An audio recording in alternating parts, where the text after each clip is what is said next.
Bon, may update na ba dyan ang pulisya kung nasaan kaya or may idea ba sila kung nasaan si Senator Bato?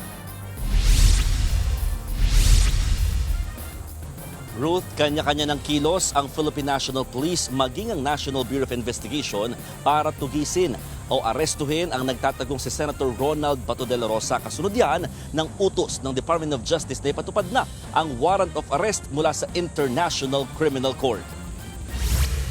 Sa panig ng PNP, nagpakalat na nga ng tracker team para hanapin ang senador. Pero kung si PNP Chief General Jose Melencio Nartates Jr. ang tatanungin, mas maiging sumuko na lamang ang senador. Aminado si Nartates na magastos kasi magpatupad ng manhunt operations. Alam din daw yan ni De La Rosa na naging hepe ng pambansang pulisya noon.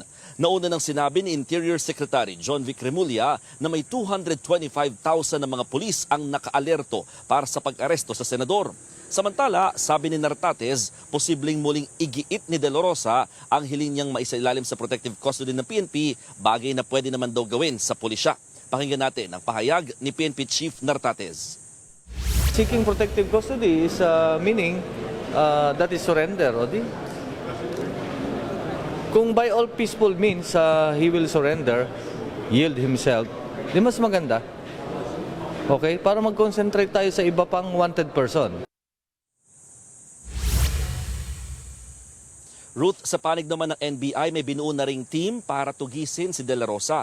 Pero aminado ang ahensya na malaking hamon sa kanilang pag-aresto ang pagiging PNP chief ng senador noon na may ideya sa kalakaran ng law enforcement. Kaya nananawagan si NBI Director Melvin Matibag kay De La Rosa na sumuko na lamang.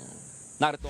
Baka nanonood siya, mas maganda siguro, sumuko na lang siya. Kasi dalawang bagay naman yan arestuhin ka o sumuko ka. So here's an option na sumuko. Ruth, oras na maaresto si Senator De La Rosa, ito turn over siya sa Department of Justice o DOJ at ito na raw ang bahala sa mga susunod na mangyayari. Pwede kasi i-detain pa rin siya dito sa bansa o pwede na rin siyang idiretso kaagad o ibiyahe palipad sa The Hague, Netherlands katulad ng ginawa kay dating Pangulong Rodrigo Duterte. Ruth? Yan po ang Express Report ni Mon Gualvez live mula sa Camp Crame. Mga kapatid, Ruth Cabal po para sa mabilis na pasada ng mga balitang dapat niyong malaman, mag-follow at mag-subscribe sa social media pages ng News 5.